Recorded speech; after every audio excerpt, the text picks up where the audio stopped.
ఆవిడ ఇందాక నుంచి ఆవిడతో మాట్లాడుతున్నప్పుడు ఏంటంటే ఒక విధమైన ఖచ్చితంగా ఆ అమ్మాయి ఒక మానసిక పరిస్థితిలో ఉంది, అందులో డౌట్ లేదు. అంటే ఏంటంటే ఇందాక నుంచి మనం ఆవిడని చూస్తున్నప్పుడు ఒక 2 నిమిషాలు నవ్వుతుంది, ఇంకో 2 నిమిషాలు ఏడుస్తుంది. దీన్నే మనం మూడ్ లెబిలిటీ అంటూ ఉంటాం. అంటే త్వరగా ఆ అమ్మాయి మనస్తత్వం అనేది మారిపోతూ ఉంటుంది.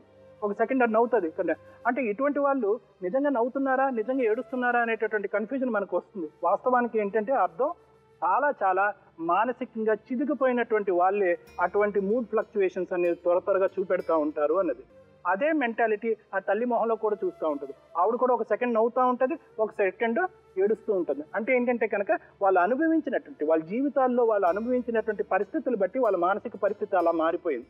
ఇంకొకటి ఏంటంటే మేడం, ముఖ్యంగా ఇటువంటి పరిస్థితుల్లో ఏంటంటే ఇటువంటి వాళ్ళు ఆటోమేటిక్గా కొన్ని సిగ్నల్స్ అన్నవి కనుక్కుంటూ ఉంటారు మేడం. అంటే ఏంటంటే ఇటువంటి వ్యక్తులు 2 గ్రూప్స్ కింద మనం విభజించుకోవచ్చు అనమాట. ఇది ముఖ్యంగా ఏంటంటే ఇటువంటి 2 గ్రూప్స్లో మేడం, అంటే నేను అంటే ఇతను చేసేటటువంటి వ్యాపారాన్ని కూడా వదిలేసి అతన్ని ఎందుకు ఈ అమ్మాయి చుట్టూరే పడ్డాడంటే కనుక ముఖ్యంగా ఏంటంటే ఇతను 2 రకాల సిగ్నల్స్ వదిలాడు మేడం.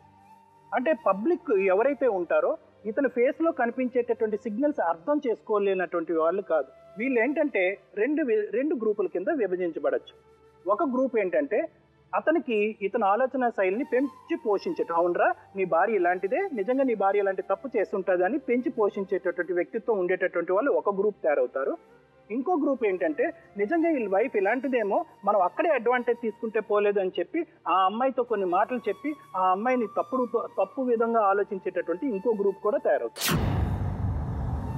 సో నువ్వేం చేసావంటే కనుక మీ ఇంటి పక్కన ఉన్న అవనియండి, వేరే వాళ్ళు అవనియండి, నువ్వు ఏంటంటే నీకు తెలియకుండానే నీ అనుమానంతో, నీ మెంటల్ వీక్నెస్ వల్ల, నీ నిజాయితీ లేకపోవటం, నీకు నమ్మకం లేకపోవటంతో నువ్వు 2 గ్రూప్ ఆఫ్ మనుషులను తయారు చేశావు. ఒకరు ఏంటంటే అదే పనిగా నీ భార్య గురించి నీ దగ్గర మాట్లాడేటటువంటి వాళ్ళు, నీ భార్య ఇక్కడ కనిపించింది, అక్కడ కనిపించింది, ఆ ఫోన్లో మాట్లాడింది అనేటటువంటి గ్రూపు. నువ్వు ఏదైతే ఉండకూడదో అనుకున్నావో అటువంటి గ్రూప్ను కూడా నీకు తెలియకుండా నువ్వే తయారు చేసుకున్నావు. అంటే ఏంటంటే నీ వైఫ్ని, ఈ అమ్మాయికి ఇలాంటి భర్త ఉన్నాడు, ఈ అమ్మాయికి ఇలాంటి వీక్నెస్ ఉన్నట్టుంది కాబట్టి ఈవెన్ అడ్వాంటేజ్ తీసుకునేటటువంటి ఆలోచనతో ఉండేటటువంటి ఇంకో గ్రూప్ను కూడా నీ అనుమానం వల్ల నీ చేతులారా నువ్వే తయారు చేసుకున్నావేమో అని అనిపిస్తూ ఉంటుంది. ఇంకొకటి మేడం, వెంకటలక్ష్మి విషయానికి వస్తే మేడం, అయితే ఇప్పుడు ఈ అమ్మాయి చిన్నప్పటి నుంచి ఇందాక నేను ఆల్రెడీ ఎక్స్ప్లెయిన్ చేసినట్టుగా తండ్రి లేనటువంటి జీవితం అనుభవించింది. అంటే తండ్రి ఉన్నా కూడా ఎక్కడో ఉన్నాడు, తండ్రి ఏం చేస్తున్నాడు, ఎలా ఉన్నాడు అనేటటువంటి తండ్రి లేని అప్పుడు నువ్వు ఏ మనస్తత్వంతో వస్తావు అంటే కనుక ఆటోమేటిక్గా తండ్రి లేకపోయినా భర్త ఆ సంతోషాన్ని తీరుస్తాడు. తండ్రి నుంచి ఒక ఆడపిల్ల పొందేటటువంటి అనుభూతి చాలా ఉంటుందమ్మా. ఎన్నో కోరికలు తీర్చచ్చు తండ్రి, ఎందుకంటే అది తల్లి కూడా అంత స్థాయిలో ఆలోచించలేదు.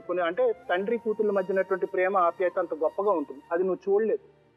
తీరా భర్త దగ్గరికి వచ్చేటప్పటికి నీకు అది కాస్త శూన్యం అని అనిపించింది. ఇతని దగ్గర నుంచి కూడా నాకేం ప్రేమ లేదు, ఇక నా నమ్మకం లేదు, కేవలం అనుమానం మాత్రమే ఉందని చెప్పి. ఇక్కడ కూడా నేను ఇందాక 2 గ్రూపుల మనుషులు ఎలా తయారవుతారు అన్నానో అలాగే ఇక్కడ కూడా 2 రకాల స్త్రీలు తయారవుతారు. ఒక స్థాయి స్త్రీ ఏంటంటే ఓపికగా చూద్దాము, ఎంతకాలం అయినా కూడా నా భర్త మారుతాడంటే ఓపిక పెంచుకుంటుంది. అమ్మా, అలాంటి వాళ్ళది నిజమైన ప్రేమ కాదు, అది వ్యామోహం. ఎగ్జాక్ట్లీ చిన్నత్త, నిజంగా ప్రేమించుకున్న వాళ్ళు అలా చేయరు. ఎంత మనసు విరిగిపోతే కన్న కూతుర్ని పట్టుకొని మా దృష్టిలో చచ్చిపోయా ఉంటుందా తల్లి? అది సరే అమ్మా, తన కూతురుతో తన మాట అనేటప్పుడు ఆమె మాటల్లో వ్యథ, కళ్ళల్లో బాధ గమనించావమ్మా?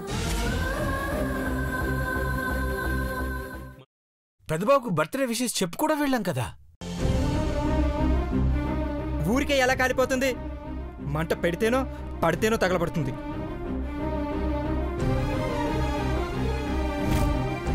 కరెక్ట్ చిన్నబాబు, నీకొచ్చినట్టే నాకు డౌట్ వచ్చింది.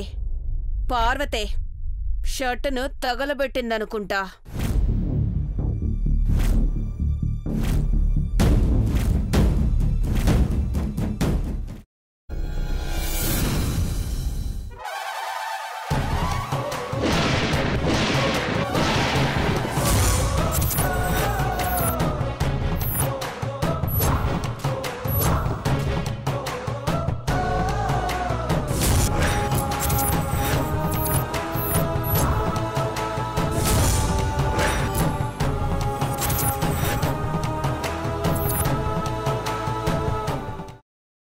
తర్వాత పొట్టు తీసేసి చాప్ చేసి పక్కన పెట్టుకోవాలి.